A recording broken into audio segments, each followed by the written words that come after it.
2024 दिन शुक्रवार, हिंदी तिथि चतुर्थी। और आइए बात करते हैं आज के मुख्य समाचार में। देश भर की तमाम बड़ी को नेशनल स्पेस डे के रूप में मनाया जाएगा हमारे देश में, यानी राष्ट्रीय अंतरिक्ष दिवस। क्योंकि आज ही के दिन पिछले साल आपको पता होगा चांद पर तिरंगा फहराया था भारत ने, और इसी खुशी में अब हर साल आज के दिन को यानी 23 अगस्त को राष्ट्रीय अंतरिक्ष दिवस के रूप में सेलिब्रेट किया जाएगा। चंद्रयान 3 की चंद्रमा की सतह पर सॉफ्ट लैंडिंग को 1 साल पूरा हो चुका है और इसी सफलता को समर्पित है ये आज का राष्ट्रीय अंतरिक्ष दिवस। आज इसकी पहली वर्षगांठ है, यानी कि आज पहला नेशनल स्पेस डे मनाया जा रहा है। और इस साल इस दिवस की थीम क्या है? तो इस साल इसकी थीम रखी गई है touching lives while touching the moon, India's space saga. इसका मतलब है दोस्तों भारत की अंतरिक्ष गाथा, चांद की सतह को छूते हुए जीवन को छूना। वैसे आपकी जानकारी के लिए बता दूं, जहां चांद की सतह पर चंद्रयान 3 लैंड हुआ था, उस विक्रम लैंडिंग पॉइंट को क्या नाम दिया आपको पता है क्या? Shiv Shakti point, right. चलिए दोस्तों अब अपन आगे बढ़ते हैं खबरों में। देखिए नेशनल स्पेस डे से पहले 33 साइंटिस्ट यानी वैज्ञानिकों को राष्ट्रीय विज्ञान पुरस्कार वितरित किए गए। बायोकेमिस्ट गोविंद राजन पद्मनाभन को विज्ञान रत्न पुरस्कार से सम्मानित किया गया। इसरो की चंद्रयान टीम को भी विज्ञान टीम अवार्ड दिया गया और 18 युवा वैज्ञानिकों को भी अवार्ड मिले। चलिए अगली बड़ी खबर देखिए। बाजार में अब A1 और A2 के नाम से नहीं बिकेगा दूध, घी और मक्खन। ये जो डेयरी प्रोडक्ट्स हैं खाने पीने के, इनसे जुड़ा एक सख्त आदेश जारी किया है सरकार ने। अब A1 और A2 लेबल से बाजार में नहीं बिकेगा दूध दही। यहाँ तक कि ऑनलाइन ई कॉमर्स प्लेटफॉर्म पर भी इस तरह के प्रोडक्ट्स को अपनी वेबसाइट से तुरंत हटाने का निर्देश दिया है FSSAI ने, यानी food safety standard authority of India की तरफ से। ये कहा गया कि कई सारी कंपनियां जो अपने दूध दही घी के पैकेट पर A1 A2 लेवल का इस्तेमाल करती हैं, तो ये दावे भ्रामक हैं। असल में तो इस तरह के कोड का इस्तेमाल ये बताने के लिए किया जाता है कि दूध दही वगैरह में बीटा कैसीन प्रोटीन की संरचना कैसी है। लेकिन FSSAI का कहना है कि इनका कोई औचित्य नहीं है और कंपनियां इस तरह के लेबल का इस्तेमाल सिर्फ मार्केटिंग की नोटिंग के लिए करती है। चलिए अगली खबर देखिए दोस्तों। आयुष्मान भारत योजना में अब 5 नहीं बल्कि 10 लाख का होगा बीमा। महिलाओं के लिए बेड भी बढ़ाए जाएंगे। जल्द ही प्रधानमंत्री जन आरोग्य योजना में बड़े बदलाव आपको देखने को मिल सकते हैं, क्योंकि सरकार प्लानिंग कर रही है कि आयुष्मान कार्ड धारकों के लिए जो इंश्योरेंस कवर होता है उसे 5 लाख से बढ़ाकर 10 लाख रुपए किया जाए।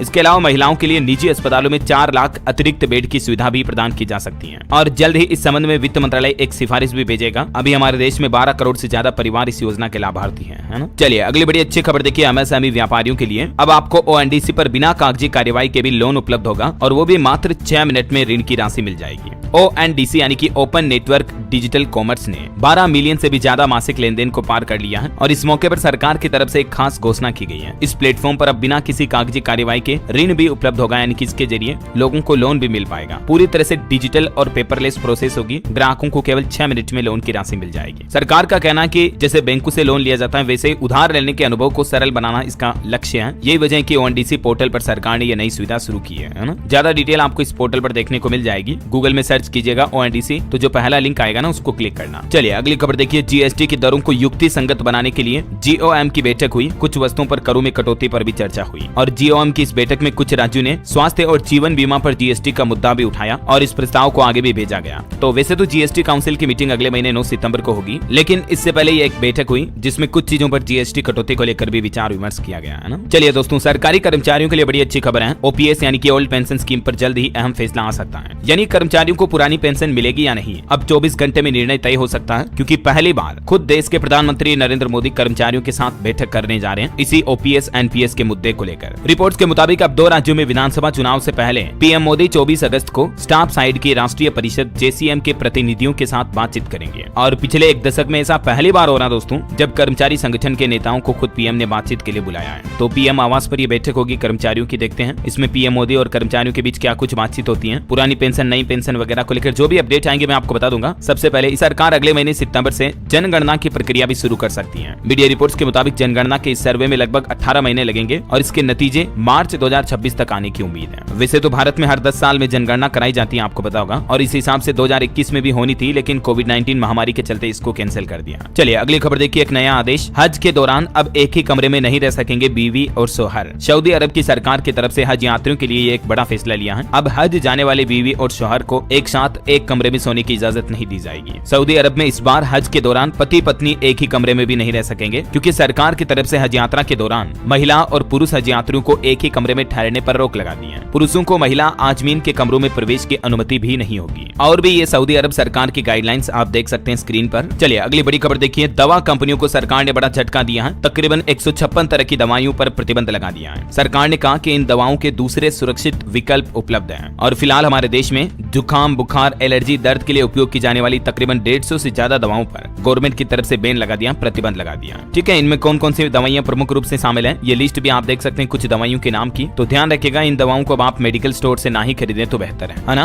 और चलिए अगली खबर देखिए आप। सुप्रीम कोर्ट ने हड़ताली डॉक्टरों से काम पर लौटने की अपील की है। आपको पता होगा कई दिनों से जो कोलकाता के आरजे मेडिकल कॉलेज की ट्रेनी डॉक्टर के साथ जो घटना हुई, उसके चलते देश भर के राज्यों में डॉक्टर हड़ताल कर रहे, विरोध कर रहे हैं। इसी बीच अब दिल्ली एम्स के डॉक्टरों ने भी अपनी हड़ताल खत्म की। सुप्रीम कोर्ट के आश्वासन के बाद ये फैसला लिया। दोस्तों अगली खबर की तरफ बढ़ने से पहले थोड़ी सी बात देश में बढ़ती महंगाई और गरीबी की कर लेते हैं। आप खबर है एम्स के बाद अब FORDA ने भी अपनी हड़ताल वापस ले ली है। हालांकि फोर्डा का कहना है कि हम न्याय के लिए अपनी जंग जारी रखेंगे। और देखिए कोलकाता की ट्रेनी डॉक्टर केस में सुप्रीम कोर्ट में सुनवाई में CBI ने कहा कि सबूतों से छेड़छाड़ हुई है। तो सुप्रीम कोर्ट भी बोला कि पिछले 30 सालों में ऐसी लापरवाही नहीं देखी गई। पुलिस वालों की भूमिका पर भी संदेह है। इधर पश्चिम बंगाल की मुख्यमंत्री ममता बनर्जी ने प्रधानमंत्री नरेंद्र मोदी को एक पत्र लिखा और कहा कि रेप के आरोपियों को 15 दिन के अंदर कड़ी से कड़ी सजा दिलाई जाए। देखिए ममता की PM मोदी को चिट्ठी, इस मामले के लिए स्पेशल फास्ट ट्रैक कोर्ट की मांग भी की है ममता सरकार ने। उन्होंने आंकड़े भी बताते हुए कहा कि रोजाना 90 से ज्यादा रेप केस हो रहे हैं। अब सरकार ऐसे मामलों पर सख्त कानून बनाए। वैसे चौंकाने वाले आंकड़े देखिए आप। भारत के विभिन्न हिस्सों में पिछले 10 दिनों में 900 से भी ज्यादा दुष्कर्म की घटनाएं सामने आई हैं। ये वाकई में बड़ी चिंता की बात है कि आज भी हमारे देश में महिलाएं, माताएं, बहनें, बेटियां, लड़कियां सुरक्षित नहीं है। वैसे अभी कोलकाता डॉक्टर मामले पर CBI ने पूर्व RG कार प्रिंसिपल पर पॉलीग्राफ टेस्ट कराने की अनुमति भी ले ली है। तो अब इनका पॉलीग्राफ टेस्ट होगा। दूध का दूध, पानी का पानी जल्द सामने देखने को मिलेगा। वहीं सुप्रीम कोर्ट ने देश भर के चिकित्सकों को कामकाज बहाल करने का निर्देश दिया। सीट्स कोर्ट ने कहा कि न्याय व चिकित्सा को रोक नहीं सकते हैं। ये देख सकते हैं आप कोलकाता कांड पर सुप्रीम कोर्ट की तरफ से कुछ जरूरी दिशा निर्देश जारी किए गए है ना। और एक खबर है कि चर्चित श्रवण साहू कांड में भी एक बड़ा फैसला सामने आया। CBI की स्पेशल कोर्ट ने 8 दोषियों को उम्र कैद की सजा सुनाई।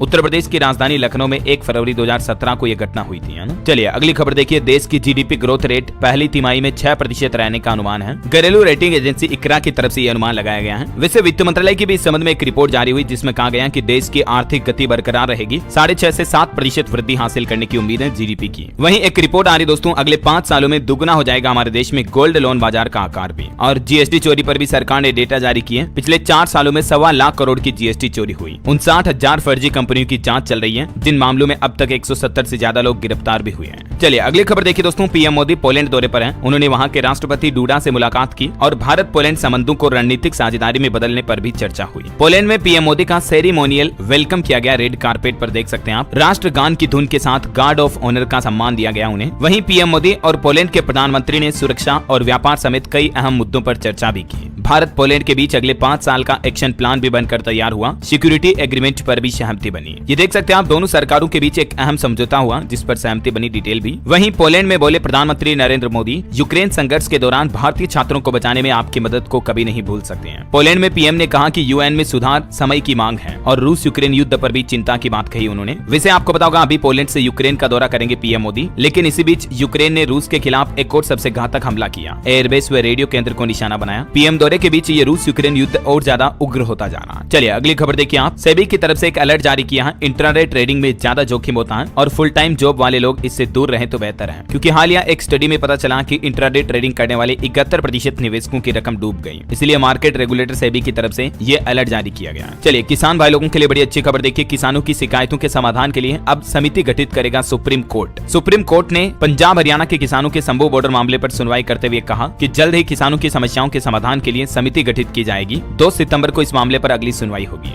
वैसे अभी शंभू बॉर्डर खुलेगी नहीं, क्योंकि सुप्रीम कोर्ट ने इस मामले पर सुनवाई तो की और किसानों के साथ बैठकें जारी रखने का आदेश भी दिया। जल्द ही नए नाम देने को भी कहा है, लेकिन फिलहाल सुप्रीम कोर्ट ने शंभू बॉर्डर नहीं खोलने का आदेश दिया है। वहीं दोस्तों किसान भाई लोगों के लिए एक और खुशखबरी है। 50,000 रुपए जीतने का मौका है। इस तारीख तक कर लें ये काम। राजस्थान के किसानों के लिए सरकार की तरफ से कृषि उन्नति योजना शुरू की गई है और इस योजना के तहत साल 2024-25 में राज्य, जिला एवं पंचायत समिति स्तर पर विभिन्न कृषि उद्यमियों के जो श्रेष्ठ कृषक होंगे, किसान भाई लोग होंगे, उनको पुरस्कृत किया जाएगा, मतलब इनाम दिया जाएगा। अब आवास योजना को लेकर बड़ी अच्छी खबर आ रही दोस्तों। एक तो 5 साल तक के लिए बढ़ा दी गई है प्रधानमंत्री आवास योजना को सरकार की तरफ से। इसके अलावा अब जिनके घर में मोटरसाइकिल है, फ्रिज है, उन लोगों को भी इस योजना का लाभ मिलेगा। पहले ऐसे लोग इस योजना से बाहर थे, लेकिन सरकार ने अब ज्यादा लोगों को इस योजना का फायदा देने के लिए इसके नियमों में कुछ ढील दी है और भी इस योजना में 4 प्रमुख बड़े बदलाव किए हैं इसके नियमों में। इसको लेकर के देश का मानसून ट्रैकर उत्तर प्रदेश में 80 गाँव में बाढ़ का भारी कहर छाया हुआ। पिछले 24 घंटों में ही 7 लोगों की मौतें हो गई। राजस्थान समेत 16 राज्यों में आज भी भारी बारिश का अलर्ट है। कुछ अलग अलग राज्यों के हालात देखिए आप। मध्य प्रदेश का मानसून अपडेट। भोपाल, नर्मदापुरम समेत कई जिलों में बारिश हुई। 27 जिलों में आज भी बारिश का अलर्ट है। 10 साल बाद खुले मुरैना के पगारा बांध के गेट। राजस्थान का मानसून अपडेट देखिए। अगले एक सप्ताह तक भारी बारिश का अलर्ट है पूरे राज्य में। फिर एक्टिव हुआ मानसून। कोटा, उदयपुर संभाग में ज्यादा बरसात की संभावना है। इधर उत्तर प्रदेश में देखिए दोस्तों, 54 जिलों में बरसात की वजह से भारी बारिश और बाढ़ का कहर छाया हुआ है। इटावा में एक दीवार के नीचे दबकर 4 लोगों की जान चली गई। यूपी में आज और कल भी 8 जिलों में भारी बारिश का अलर्ट है। वैसे तो उत्तर प्रदेश के लिए मौसम विभाग का कहना है कि 28 अगस्त तक पूरे प्रदेश में अच्छी बारिश की भविष्यवाणी है, क्योंकि उत्तरी बांग्लादेश से एक और मानसून आया है यूपी में। इसलिए इस पूरे सप्ताह अच्छी बारिश की गतिविधियां देखने को मिलेगी। इधर हिमाचल प्रदेश में देखिए दोस्तों, अब कमजोर पड़ा मानसून। अब तक सामान्य से 22% कम बारिश हुई हिमाचल में। 25 अगस्त से फिर से बारिश का अलर्ट है। बिहार के भी 24 जिलों में बारिश की चेतावनी। पटना में पूरे दिन छाए रहे बादल। छत्तीसगढ़ में भी अगले 24 घंटों में नए सिस्टम बनेंगे, जिससे पूरे राज्य में तेज बारिश का अलर्ट है। हरियाणा के 2 जिलों में बारिश का अलर्ट। झारखंड में रांची समेत कई जिलों में भारी बारिश होगी। 14 जिलों में बारिश का असर दिखेगा। और भी दोस्तों, अगले 24 घंटों के दौरान मौसम की संभावित गतिविधियां क्या रह सकती हैं, जिसकी जानकारी आप देख सकते हैं स्क्रीन पर। आज 23 अगस्त को देश के 19 राज्यों में भारी बारिश का अलर्ट है। चलिए अब अपन आज के सराफा बाजार पर नजर डालते दोस्तों। देखिए, सोने चांदी के दामों में गिरावट देखी गई। सोना 71,717 रुपए पर आया, जबकि चांदी 130 रुपए गिरकर 84,783 रुपए प्रति किलोग्राम पर चल रही है। और साथ के साथ कुछ मार्केट के अपडेट भी देख लेते हैं। देखिए, सेंसेक्स में 147 अंक की तेजी के साथ 81,053 पर बंद हुआ। निफ्टी भी 41 पॉइंट चढ़ा। जोमेटो ने अपनी इंटरसिटी सर्विस लीजेंड्स को बंद कर दिया। इस सर्विस के माध्यम से आप एक शहर से दूसरे शहर में भी फूड मंगा सकते थे, लेकिन ये फूड डिलीवरी सर्विस जो 2 साल पहले जोमेटो ने शुरू की थी, उसको फिलहाल बंद कर दिया है। वहीं खबर देखिए, 4500 करोड़ रुपए जुटाएगी इरेडा कंपनी, और इस खबर के बाद शेयर में 8% की बढ़ोतरी देखी गई। डाबर कंपनी तमिलनाडु में 400 करोड़ रुपए का निवेश करेगी। एक मैन्युफैक्चरिंग प्लांट के लिए तमिलनाडु गवर्नमेंट के साथ एमओयू साइन किया। 250 से ज्यादा लोगों को जॉब मिलेगी। वहीं निवेशकों के लिए खबर देखिए, प्रीमियर एनर्जीज का आईपीओ 27 अगस्त को ओपन होगा। 29 अगस्त तक आप इसमें बोली लगा पाएंगे। Minimum investment 14,850। और एक और आईपीओ ओरिएंट टेक्नोलॉजीज का जो अभी ओपन है, ये पहले ही दिन लगभग 7 गुना बढ़ गया। और चलिए मार्केट के बाद आगे बढ़ते हैं खबरों में। देखिए, खेल समाचार पर खबर है, टीम इंडिया अगले साल जून में इंग्लैंड दौरे पर जाएगी। 5 टेस्ट मैच की सीरीज खेलेगी। बीसीसीआई ने शेड्यूल भी जारी किया। ये देख सकते हैं शेड्यूल भी 2025 का है ना। चलिए खबर है, बांग्लादेश की अंतरिम सरकार ने पूर्व प्रधानमंत्री शेख हसीना और अवामी लीग पार्टी के जो सांसद थे, उनके राजनयिक पासपोर्ट भी रद्द कर दिए हैं। शेख हसीना जो अभी भागकर भारत आई हुई है, इनका भी पासपोर्ट रद्द करने का फैसला किया बांग्लादेश की जो अभी अंतरिम सरकार है उसने। वहीं देखिए, अब इस मुस्लिम देश में भी राजनीतिक भूचाल आया। पार्लियामेंट में घुसी उग्र भीड़। प्रदर्शनकारियों ने तोड़ दी संसद की बाड़ भी।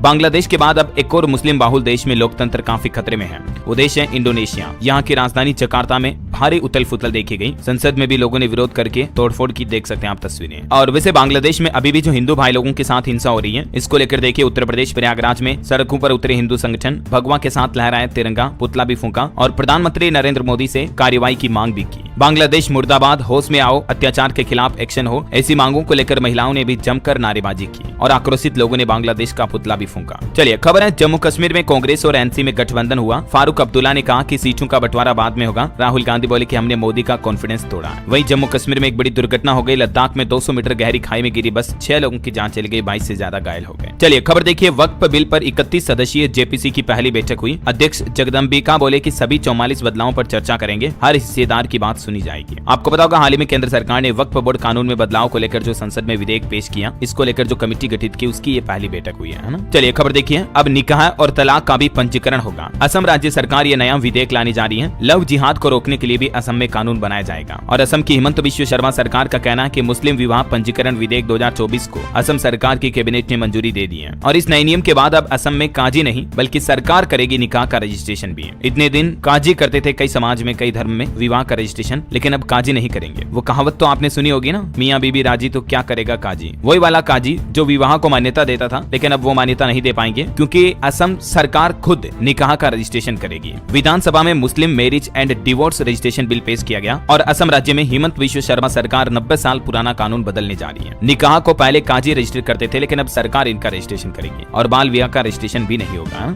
अब ये डिटेल आप देख सकते हैं कि पुराने कानून में क्या था। जो असम में मुस्लिम marriage and divorce registration act 1935 है ना, उसके कुछ पॉइंट्स भी आप देख सकते हैं। तो फिलहाल सरकार अभी इस एक्ट को पूरी तरह से खत्म करने जा रही है ना। चलिए अगली खबर देखिए आप। लत डालने वाली सामग्री बनाने को लेकर केंद्रीय मंत्री ने सावधान किया और बोले कि समाज को नुकसान न पहुंचे। केंद्रीय मंत्री अश्विनी वैष्णव बोले कि ऐसी डिजिटल सामग्रियों पर भी रोक लगाई जाए जो कि लोगों के लिए एडिक्शन बनती है, लत लगाती है ऐसा। वहीं देखिए, हिंडनबर्ग के आरोप को लेकर कांग्रेस ने देशव्यापी विरोध प्रदर्शन किया। सेबी प्रमुख के इस्तीफे और जेपीसी जांच की मांग भी की। टेक न्यूज से खबर है, यूट्यूब चैनल हैक होने से बचाएगा गूगल का नया एआई टूल। क्रिएटर्स को इससे बड़ा फायदा मिलेगा। आपकी सिक्योरिटी बढ़ाने के लिए गूगल और भी नया फीचर लाने जा रही है। चलिए खबर है दोस्तों, अब इस राज्य में गाड़ी खरीदना पहले से महंगा हो जाएगा क्योंकि सरकार की तरफ से टैक्स बढ़ा दिया गया। दरअसल बात हो रही है पंजाब राज्य की, यहाँ अब गाड़ी खरीदना महंगा होगा। त्योहारी सीजन से पहले पंजाब सरकार ने आम लोगों को बड़ा झटका दिया है और सरकार ने व्हीकल रजिस्ट्रेशन की फीस बढ़ा दी है। लगभग 0.50% से लेकर 1.25% तक इजाफा किया गया अलग अलग तरह के कैटेगरी के व्हीकल के लिए। नए मोटर व्हीकल्स में अब रोड टैक्स कितना लगेगा, रजिस्ट्रेशन टैक्स कितना लगेगा, दोपहिया तिपहिया वगैरह के लिए डिटेल आप देख सकते हैं, है ना। चलिए अगली खबर देखिए, ट्रेन के टॉयलेट में अब नहीं खत्म होगा पानी, रेलवे की तरफ से गजब का तोड़ निकाला गया और पहली बार इस हाईटेक सिस्टम का इस्तेमाल करने जा रही railway. Advance water level monitoring system शुरू किया पायलट प्रोजेक्ट के तौर पर भारतीय रेलवे ने, और ये सिस्टम सक्सेस होने के बाद अब आपको ट्रेन के टॉयलेट में कभी पानी की कमी दिक्कत किल्लत नहीं आएगी, है ना। चलिए खबर है, सूचना और प्रसारण मंत्री अश्विनी वैष्णव ने create in India challenge season 1 का शुभारंभ किया। वहीं कृषि मंत्रालय ने भी फसल उत्पादन आंकड़ों में सुधार पर चर्चा के लिए राज्यों के साथ नई दिल्ली में एक राष्ट्रीय सम्मेलन का आयोजन किया। और खबर देखिए, पीएम गति शक्ति पहल के अंतर्गत नेटवर्क प्लानिंग समूह की 77वीं बैठक नई दिल्ली में आयोजित की गई, जिसमें रेल, सड़क, परिवहन, राजमार्ग वगैरह समेत कई अहम मुद्दों पर ध्यान केंद्रित किया गया, है ना। चलिए खबर है, गोविंद मोहन केंद्रीय गृह सचिव का कार्यभार संभालेंगे और एनसीएलटी ने स्लाइस और north east small finance bank के विलय को भी मंजूरी दे दी है। वहीं एक रिपोर्ट देखिए, पिछले वित्त वर्ष में नई नौकरियों में सिर्फ 1.5% की बढ़ोतरी हुई। बैंक ऑफ बड़ौदा की तरफ से बेरोजगारी के आंकड़ों के बीच ये नई रिपोर्ट शेयर की गई। चलिए खबर है, दिल्ली में केजरीवाल आएंगे कैंपेन लॉन्च किया आम आदमी पार्टी ने। सांसद पाठक बोले कि विधानसभा चुनाव अरविंद केजरीवाल को केंद्र में रखकर लड़ेंगे। और देखिए बड़ी चौंकाने वाली रिपोर्ट आईसीएमआर की तरफ से जारी की गई कि अगले 10 सालों में हमारे देश में हार्ट अटैक का सबसे ज्यादा जोखिम बेरोजगार लोगों में होगा। आईसीएमआर यानी कि Indian council of medical research यानी भारतीय आयुर्विज्ञान अनुसंधान परिषद की तरफ से और दिल्ली एम्स के वैज्ञानिकों ने मिलकर जो स्टडी की है उसमें ये चौंकाने वाली रिपोर्ट सामने आई है कि बेरोजगारों को हार्ट अटैक की खतरा संभावना ज्यादा होगा आने वाले साल 2034 तक, अगले 10 सालों में, है ना। चलिए खबर देखिए, सुप्रीम कोर्ट का बड़ा फैसला, क्षैतिज आरक्षण में कट ऑफ अंक अनिवार्य नहीं है और इनका खुलासा न करना भी किसी तरह के मौलिक अधिकारों का उल्लंघन नहीं है। सरकारी भर्तियों में कट ऑफ आरक्षण वगैरह को लेकर सुप्रीम कोर्ट ने यह बड़ा फैसला सुनाया। चलिए खबर देखिए दोस्तों, राजस्थान में आतंकी संगठन अलकायदा से जुड़े 6 लोग गिरफ्तार हुए। दिल्ली पुलिस की भिवाड़ी में छापेमारी भी हुई। वैसे दिल्ली पुलिस ने दावा किया कि अलकायदा के टोटल 14 आतंकी हिरासत में ले लिए गए झारखंड, राजस्थान और उत्तर प्रदेश में छापेमारी के दौरान, है ना। वहीं देखिए, अयोध्या गैंगरेप मामले में सपा नेता के शॉपिंग कॉम्प्लेक्स को भी ढाया गया। 4 बुलडोजर ने 5 घंटे में जमीजौत किया। और महाराष्ट्र के ठाणे जिले में जो बदलापुर में यौन शोषण का मामला सामने आया था उस पर भी हाईकोर्ट ने कहा कि बच्चियों को भी नहीं बख्शा जा रहा है। ये कैसी स्थिति है, पूरे स्कूल प्रशासन पर पॉक्सो के तहत केस दर्ज किया जाए। ये हाईकोर्ट ने सुनवाई करते हुए बहुत गुस्सा जताया इस मामले पर। चलिए खबर है दोस्तों, सरकार ने आबकारी नीति में बदलाव किया है। अब होटल बार में हेरिटेज मदिरा रखना अनिवार्य होगा। मध्य प्रदेश सरकार की तरफ से नई शराब नीति लागू की गई और नए नियमों के मुताबिक होटल बार में 2 पेटी मदिरा ही रखी जा सकेगी। वहीं जनजातीय समुदाय को भी मदिरा निर्माण के लिए बढ़ावा दिया जाएगा। ये एमपी की मोहन यादव सरकार की तरफ से फैसला लिया गया, देख सकते हैं आप। चलिए खबर है दोस्तों, कर्नाटक के बेंगलुरु में बनेगा दक्षिण एशिया का सबसे ऊंचा टावर। करीब 25 एकड़ क्षेत्र में इसका निर्माण किया जाएगा। स्काई डेक प्रोजेक्ट को मंजूरी मिल चुकी है। और वहीं खबर देखिए, आज से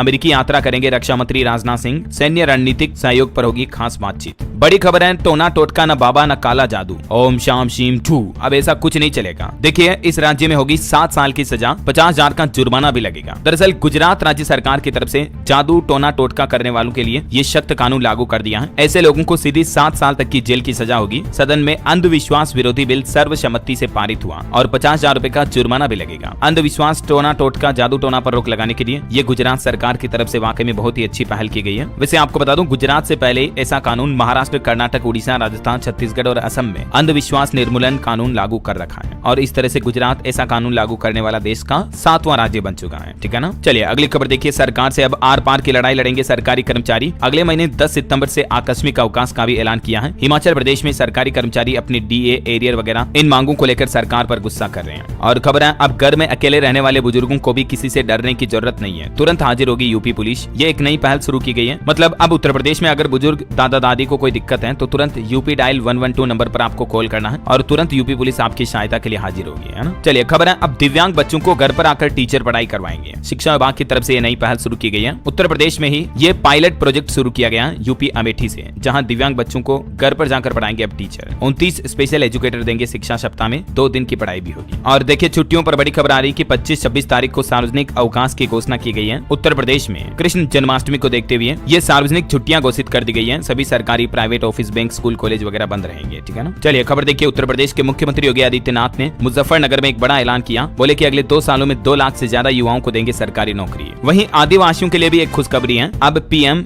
जन मन योजना के तहत सरकारी नौकरियों में सीधी भर्ती की जाएगी। मध्य प्रदेश में जनजातीय कार्य मंत्री डॉक्टर कुंवर विजय शाह की तरफ से ये बड़ी घोषणा की गई बैठक के दौरान। आदिवासियों को अब सीधी भर्ती का फायदा मिलेगा एमपी में, है ना। चलिए चलिए कुछ और स्टेट न्यूज अपडेट देखते हैं। देखिए देश में एमएसएमई क्लस्टर से चर्चा का आगाज राजस्थान उदयपुर से होने जा रहा। केंद्रीय वित्त मंत्री निर्मला सीतारमण बोले कि बजट घोषणाओं को लागू करने में ग्राउंड जीरो पर संवाद होगा। वहीं राजस्थान के मुख्यमंत्री भजन लाल बोले कि हर जिले को बनाएंगे export hub, one district one product policy भी ला रहे हैं। जयपुर में हाइड्रोलिक प्लांट का उद्घाटन भी किया। वैसे प्रधानमंत्री नरेंद्र मोदी भी 25 तारीख को राजस्थान जोधपुर आएंगे, हाईकोर्ट के प्लेटिनम जुबली कार्यक्रम में भाग लेंगे। वहीं देखिए राजस्थान में भी मंकी पॉक्स को लेकर अलर्ट जारी हुआ। केंद्र सरकार की एडवाइजरी के बाद अब राज्य सरकार ने भी सभी विभागों को अलर्ट किया। चलिए खबर है छत्तीसगढ़ में रशियन टेक्नोलॉजी पर चलेगी लाइट मेट्रो, रायपुर दुर्ग के बीच लगाएगी दौड़। रूस रायपुर नगर निगम में एक एमओयू भी साइन हुआ। वहीं खबर है छत्तीसगढ़ में 24 घंटों में स्वाइन फ्लू से 2 लोगों की मौत हुई। 15 दिन के अंदर 6 लोगों की जान गई। एक सप्ताह में 29 लोग पॉजिटिव आए। अभी छत्तीसगढ़ राज्य में स्वाइन फ्लू का मामला काफी बढ़ रहा है। सरकार की तरफ से अलर्ट भी जारी किया गया, सावधान रहें आप, है ना। ये स्वाइन फ्लू के कुछ प्रमुख लक्षण हो सकते हैं। वैसे आपको बता दूं गृह मंत्री अमित शाह आज छत्तीसगढ़ का दौरा करेंगे। नक्सल मोर्चे पर रणनीति बनेगी। 8 महीने में 146 नक्सलियों को ढेर किया गया। वहीं देखिए एक बड़ा आदेश, छत्तीसगढ़ में अब प्राइवेट अस्पतालों में सरकारी डॉक्टर नहीं कर पाएंगे प्रैक्टिस। स्वास्थ्य विभाग की तरफ से आदेश जारी किया गया। हालांकि कुछ नियमों के तहत ढील रहेगी। ये आदेश भी आप देख सकते हैं, ऑफिशियल ऑर्डर जो स्वास्थ्य मंत्रालय की तरफ से जारी किया गया है। चलिए खबर है उत्तर प्रदेश के मुख्यमंत्री योगी आदित्यनाथ बोले कि बेशर्मी से दुष्कर्मियों के साथ दिखते हैं अखिलेश यादव। नवाब ब्रांड ही सपा का मॉडल है। लोकसभा में हार के बाद पहली बार पहुंचे मुजफ्फरनगर सहारनपुर और यहीं पर उन्होंने 2 लाख नौजवानों को सरकारी नौकरी देने का वादा भी किया, मैंने आपको बताया था ना। वैसे देखिए उत्तर प्रदेश में मोरना मिल का भी विस्तारीकरण किया जाएगा। मीरापुर में बनेगा मिनी स्टेडियम भी, सीएम योगी ने ये भी घोषणा की। और उत्तर प्रदेश में जो 69,000 शिक्षक भर्ती का मामला चल रहा, उसमें देखिए नौकरी पाने और नौकरी बचाने का संघर्ष जारी है। ओबीसी एससी वर्सेस जनरल में आंदोलन भी हुआ। प्रदेश के 10,000 शिक्षकों ने धरना भी दिया। वहीं खबर है दोस्तों ज्ञानव्यापी वाराणसी मामले पर 9 सितंबर को कोर्ट में अब सुनवाई होगी। और अयोध्या के राम मंदिर निर्माण में भी खर्च का आंकड़ा जारी किया प्रशासन ने। देखिए एक साल में 776 करोड़ रुपए खर्च हुए हैं, जबकि दान में मिले 363 करोड़ रुपए। वहीं रामलला के 3 मूर्तिकारों को भी 75 लाख रुपए दिए गए। ट्रस्ट ने 18% जीएसटी भी दिया। अब तक रामलला के तकरीबन 2 करोड़ 85 लाख भक्तों ने दर्शन कर लिए हैं। और वहीं देखिए यूपी में रेजिडेंट डॉक्टरों ने भी अपनी हड़ताल वापस ली। अब आज शुक्रवार से ओपीडी में वापसी करेंगे। वापस सारी चिकित्सा सेवाएं शुरू हो चुकी हैं। वैसे मंकी पॉक्स को लेकर देखिए यूपी कानपुर में भी अलर्ट जारी किया। केंद्र की गाइडलाइन के मुताबिक कानपुर में प्रबंध किए जा रहे हैं। स्वास्थ्य विभाग को सूचना देनी होगी ऐसे लक्षणों से संबंधित केस की। चलिए अगली खबर देखिए, बिहार में यूनिवर्सिटी का वार्षिक बजट अब ऑनलाइन पास किया जाएगा। एसीएस सिद्धार्थ ने जारी किया नया आदेश। शिक्षकों और छात्रों से जुड़ी योजनाओं की भी मॉनिटरिंग ऑनलाइन की जाएगी। वहीं खबर है दोस्तों हरियाणा में VLDA नियमों में बदलाव किया गया। अब 12वीं पास विद्यार्थी भी प्रदेश के 17 कॉलेजों में कर सकेंगे डिप्लोमा। ऑफिशियल लेटर भी जारी हुआ। बड़ी खबर देखिए, पंजाब के 8 सरकारी कॉलेज नहीं बनेंगे ऑटोनोमस। भगवंत मान सरकार ने फैसला बदला। विपक्ष ने आम आदमी पार्टी की एजुकेशन पॉलिसी पर भी सवाल उठाए थे। चलिए खबर है दोस्तों उत्तराखंड के लिए 5000 करोड़ से भी ज्यादा का अनुपूरक बजट टेबल पर पेश किया गया। विधायकों के भत्ते बढ़ाने के लिए संशोधन विधेयक भी लाया गया। वहीं इनकम टैक्स को लेकर बड़ी खबर आ रही कि 6 महीने में बदल जाएगा 60 साल पुराना इनकम टैक्स का कानून। खत्म होगी मुकदमेबाजी भी। सरकार कर कानून को सरल बनाने पर भी विचार कर रही है। देख सकते हैं आप डिटेल। चलिए कुछ एजुकेशनल खबरें देख लेते हैं दोस्तों। यूपी कांस्टेबल की परीक्षा आज से होने जा रही है और इससे पहले यूपी सरकार की तरफ से कुछ जरूरी दिशा निर्देश भी जारी किए गए। वैसे तो ये 10 पॉइंट्स आप देख सकते हैं। एग्जाम देने जाने से पहले आपको इन नियमों को जरूर पालन करना होगा। थोड़ा सा वीडियो को पॉज करके स्क्रीनशॉट ले लीजिए, देख लीजिएगा। वहीं खबर है कि उत्तर प्रदेश पुलिस सिपाही भर्ती परीक्षा में कहीं पर भी आपको पेपर लीक या नकल की सूचना मिलती है तो तुरंत इस व्हाट्सएप नंबर पर सेंड करें। आप प्रशासन की तरफ से सीधे व्हाट्सएप नंबर जारी कर दिए हैं। पेपर लीक को लेकर कुछ भी आपको संदेह होता है तो तुरंत इस व्हाट्सएप नंबर पर सूचित करें आप, ठीक है ना। हालांकि खबर तो ये आ रही है दोस्तों की यूपी एसटीएफ ने गोरखपुर से एक महिला कांस्टेबल को उठाया और उसके मोबाइल में सिपाही भर्ती के 5 अभ्यर्थियों के एडमिट कार्ड भी मिले। कुछ मीडिया रिपोर्ट्स में ये भी बताया जा रहा है कि परीक्षा का पेपर भी मिला। हालांकि इसको लेकर अभी तक ऑफिशियली कोई बयान नहीं आया है, इसलिए आप ये तो टेंशन ना लें कि कहीं पेपर लीक फिर से नहीं हो गया, क्योंकि पहले भी पेपर लीक हुआ था, एग्जाम भर्ती को कैंसिल किया था। अब लाखों स्टूडेंट युवाओं के सपने इस भर्ती से जुड़े हैं। तो अभी तक लीक की ऐसी कोई ऑफिशियल खबर है नहीं, लेकिन इस बार नकल माफिया पूरा रडार पर है। 3 स्तर पर होगी परीक्षार्थियों की जांच भी। सुरक्षा व्यवस्थाएं भी काफी अच्छी की गई ताकि फर्जी अभ्यर्थी एग्जाम ना दे पाए। इस बार यूपी में सिपाही भर्ती परीक्षा के लिए सुरक्षाएं और सख्त की गई। ड्रोन से भी निगरानी की जाएगी। चलिए कुछ और एजुकेशन के अपडेट देखिए आप। सीआईएसएफ में कांस्टेबल फायरमैन भर्ती की अधिसूचना जारी हुई। 1130 पदों पर आवेदन 31 अगस्त से शुरू होंगे, जिसमें 30 सितंबर लास्ट डेट रहेगी। तब तक आप अप्लाई कर पाएंगे, ठीक है। और देखिए उत्तराखंड राज्य आंदोलनकारियों व आश्रितों के लिए भी एक और सौगात मिली। पीसीएस परीक्षा में भी आरक्षण लागू होगा। जो 10% आरक्षण का नियम था ना, उसका फायदा इस एग्जाम में भी मिलेगा। वहीं बिहार में भी बंपर भर्ती आने वाली है। 1.5 लाख शिक्षकों की नियुक्ति की जाएगी। बिहार के शिक्षा मंत्री की तरफ से यह घोषणा की गई। जल्दी ये भर्ती निकाली जाएगी। वैसे बिहार में निकाय कर्मियों को 7वें वेतनमान का तोहफा भी दिया नीतीश सरकार ने। 1589 नए पदों पर भी बहाली की। नीतीश कैबिनेट की बैठक में टोटल 31 प्रस्तावों पर मुहर लगी। और एक बड़ा खुलासा सामने आ रहा है कि 2023 में 10वीं और 12वीं में 65 लाख से भी ज्यादा छात्र फेल हुए। मध्य प्रदेश, उत्तर प्रदेश और बिहार का प्रदर्शन सबसे खराब रहा। युवाओं के लिए एक और अपडेट बता दूं, महत्वपूर्ण है। देखिए एआई ऑटोमेशन, मैन्युफैक्चरिंग और ऑटो सेक्टर में भविष्य में जॉब की बूम आएगी। लिंक्डइन की कंट्री हेड रुचि आनंद ने बताया कि एजुकेशनल डिग्री से भी ज्यादा जरूरी है स्किल सीखना, और इसलिए युवा अपनी पढ़ाई के साथ साथ कुछ भी ऑनलाइन स्किल जरूर सीखें आप, चाहे ऑनलाइन ऑफलाइन कोई भी प्रैक्टिकल स्किल सीखें, जिससे कि आप जीवन में काफी आगे बढ़ सकें, है ना। वहीं देखिए महाराष्ट्र में एमपीएससी ने प्रारंभिक परीक्षा को स्थगित कर दिया, नई तारीखों की घोषणा जल्द ही की जाएगी। ओके, और एजुकेशन के बाद अपडेट देखिए आप, क्रिस्टियानो रोनाल्डो ने जैसे यूट्यूब पर नया चैनल बनाया, वर्ल्ड रिकॉर्ड बन गया इनके नाम, मात्र 90 मिनट में 10 लाख सब्सक्राइबर्स कंप्लीट हुए हैं। अब तक 1.5 करोड़ से भी ज्यादा फैंस इनसे जुड़ चुके हैं। और अंत में दोस्तों आज के राशिफल पर नजर डाल लेते हैं। देखिए कर्क राशि के लोग आत्मविश्वास बनाए रखेंगे तो काम पूरे होंगे। वृश्चिक राशि के लोगों की पुरानी मेहनत सफल होगी। मिथुन राशि के लोग अपने टारगेट में बदलाव करेंगे तो फायदा होगा। सिंह राशि के लोग रिश्तों में तालमेल बनाए रखें, है ना। और दोस्तों आप मुझे कमेंट करके बताइए कि